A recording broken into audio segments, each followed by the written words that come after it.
अगर बालेन शाह बने नेपाल के प्रधानमंत्री तो ये भारत के लिए अच्छा होगा या बुरा? चिकन नेक पर पहले स्टैंड से समझिए।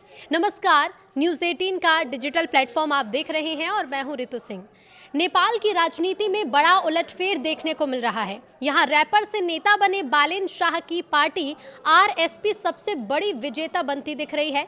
इस तरह से बालेन शाह के पीएम बनने की संभावना बहुत प्रबल हो गई है। तो चलिए जानते हैं कि आखिर कौन है बालेन शाह और उनकी जीत का भारत नेपाल संबंध पर क्या असर पड़ सकता है।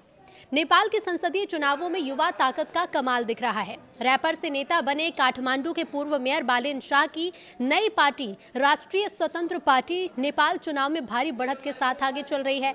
चुनाव आयोग के आंकड़े के मुताबिक अब तक हुई वोट की गिनती में आरएसपी ने 6 सीटें जीती और कई सीटों पर वो आगे रही। और ऐसे में 35 वर्षीय बालेन शाह नेपाल के अगले प्रधानमंत्री बनने के सबसे प्रबल दावेदार बन गए हैं। तो नेपाल में पिछले साल हुए जेनजी आंदोलन के बाद वहां हो रहे ये पहले आम चुनाव हैं। इन विरोध प्रदर्शन के चलते तत्कालीन प्रधानमंत्री केपी शर्मा ओली को इस्तीफा देना पड़ा था और संसद भंग कर दी गई थी। उसके बाद 165 संसदीय सीटों के लिए गुरुवार को वोटिंग हुई, जिसमें बालेन शाह और आरएसपी और केपी शर्मा ओली की सीपीएम यूएमएल समेत 67 राजनीतिक दलों के उम्मीदवार मैदान में उतरे। बालेन शाह की पार्टी काफ़ी मजबूती के साथ उभरती हुई नजर आई, तो वहीं ओली की सीपीएन भी कई सीटों पर लीड करती दिखी। नेपाली कांग्रेस का प्रदर्शन कुछ बहुत अच्छा दिखाई नहीं दिया। बालेन शाह खुद झापा 5 सीट से पूर्व प्रधानमंत्री केपी शर्मा ओली को भारी अंतर से पीछे छोड़ते दिखे और ऐसे में बालेन शाह का जो वोट प्रतिशत था वो काफ़ी अच्छा बढ़ता हुआ दिखाई दिया। लेकिन ऐसे में बालेन शाह अगर प्रधानमंत्री बनते हैं नेपाल के, तो भारत और नेपाल के संबंध पर इसका क्या असर पड़ेगा? भारत के लिए बालेन शाह का नेपाल का प्रधानमंत्री बनना क्या फ़ायदेमंद साबित होगा या फिर ये बुरा होगा? तो देखिए, बालेन शाह का इंडिया कनेक्शन क्या है वो सबसे पहले आप जान लीजिए। 35 वर्षीय बालेन शाह पेशे से सिविल इंजीनियर हैं, जिन्होंने कर्नाटक के विश्वेश्वरैया टेक्नोलॉजिकल यूनिवर्सिटी से मास्टर्स किया है। 2022 में स्वतंत्र उम्मीदवार के रूप में काठमांडू के मेयर बने और युवाओं के बीच एक आइकन बनकर उभरे। उन्होंने 2022 में ही आरएसपी का गठन किया, लेकिन जेनजी आंदोलन के बाद ये पार्टी युवा असंतोष का चेहरा बन गई। पार्टी का focus anti corruption, infrastructure development और बैलेंस्ड फॉरेन पॉलिसी पर है। तो भारत के लिए इसका क्या मतलब है? तो बालेन शाह के कुछ पुराने बयानों ने भारत को चिंता में डाला था। 2023 में उन्होंने बॉलीवुड फिल्म में सीता को भारत की बेटी कहने पर भारतीय फिल्मों पर बैन की मांग की थी, क्योंकि नेपाली परंपरा में सीता का जन्म नेपाल या नेपाल बिहार बॉर्डर पर माना जाता है। उसी साल उन्होंने अपने ऑफिस में ग्रेटर नेपाल का एक मैप लगाया था, जिसमें कुछ भारतीय क्षेत्र शामिल थे और इसे भारत की संसद में अखंड भारत म्यूरल का जवाब बताया।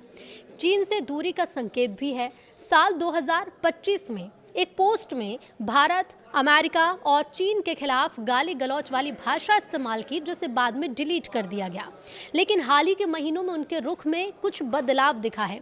आरएसपी के मैनिफेस्टो से चीन की बीआरआर से जुड़े दमक इंडस्ट्रियल पार्क प्रोजेक्ट को हटा दिया गया, जो ओली के गढ़ झापा 5 में था।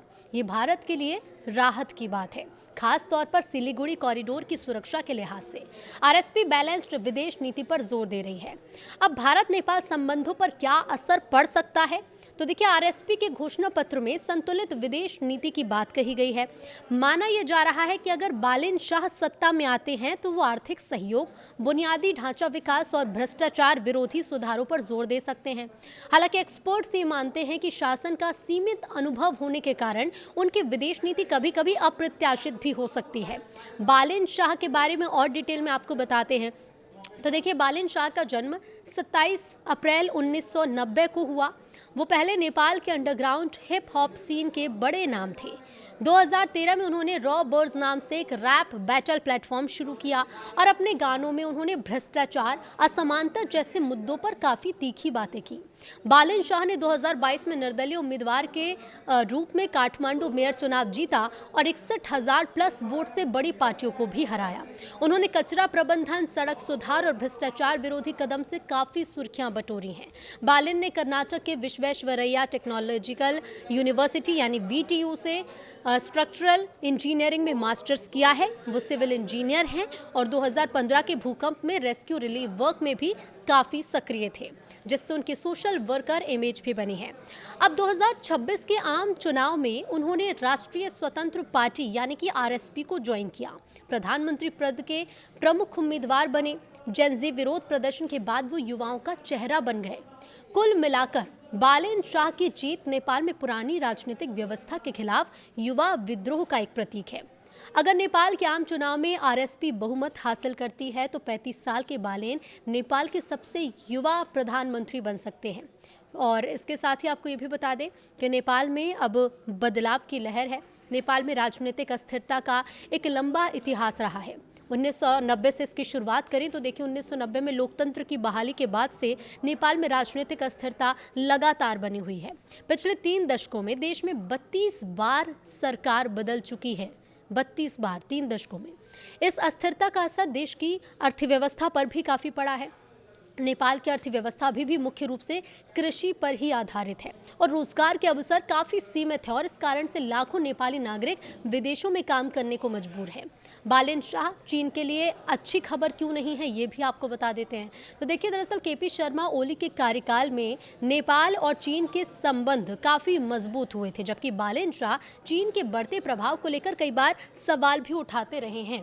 हालांकि बालेन शाह ने खुद को खुलकर चीन विरोधी नेता के तौर पर पेश कभी नहीं किया, लेकिन उन्होंने बेल्ट एंड रोड इनिशिएटिव यानी BRI समेत कई परियोजनाओं पर सतर्क रुख अपनाने की बात कही। उदाहरण के तौर पर ओली की चीन यात्रा के दौरान शाह ने सोशल मीडिया पर लिखा था कि नेपाल को लिपुलेख पास को लेकर अपने दावे पर बीजिंग के सामने स्पष्ट बात रखनी चाहिए। 2023 में चीन ने एक नक्शा जारी किया था जिसमें नेपाल की ओर से ये दावा किया गया था कि इलाके को भारत में दिखाया गया। अब शाह इस बात से इतना ज़्यादा नाराज़ हुए कि अपनी प्रस्तावित चीन यात्रा ही उन्होंने रद्द कर दी थी।